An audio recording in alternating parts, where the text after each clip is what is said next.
So in a sense, the things that we had promised are delivered, and more than that, the GST reform is a big reform. I'm sure you are all going through that phase, anticipating a huge jump in sales after the first day of Navratri, and that's the feedback coming from practically every part of the country. I want to give you the context of that also. Today we are about 330 lakh crore economy on 31st March 2025. 330 lakh crore rupees economy, our consumption is about 202 lakh crore and our investment is about 98 lakh crore. So combined consumption and investment, which are two big drivers of our growth, are about 300 lakh crore. Now, the way GST has been structured, practically every household item, practically every item used in farming, practically every item used by aspirational middle class will get cheaper. That means when lower prices, the demand will get a significant impetus, a significant boost.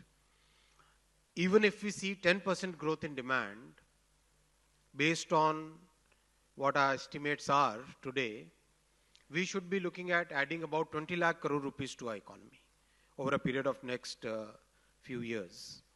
That's huge. That's really significant because year on year we generally tend to add about 5 to 6% on consumption, nominal terms. And that kind of jump, when it happens, it starts driving the virtuous cycle. Consumption starts, when consumption increases, the capacity utilization increases, which means there is a requirement for more capex. Increase in capex means more employment, more new projects, which again further drives the consumption because higher incomes, better living standards, all those things drive that virtuous cycle. So the two big levers of our growth, or three big levers of our growth, reforms, the continued public investment, and simplification of GST and income tax will really, really help our growth story in a very big way. The last point I'll touch is, our capex story is very, very consistent.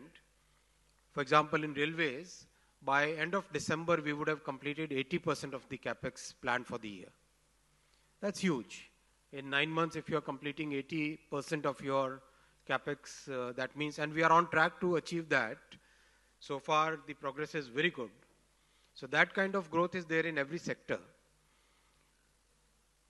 So the about 12 lakh crore rupees capex target that we have taken for the budget is very well on track, and the second order and third order benefits of the capex which happened in 22-23 and 23-24 are today visible in the real income growth in the rural areas.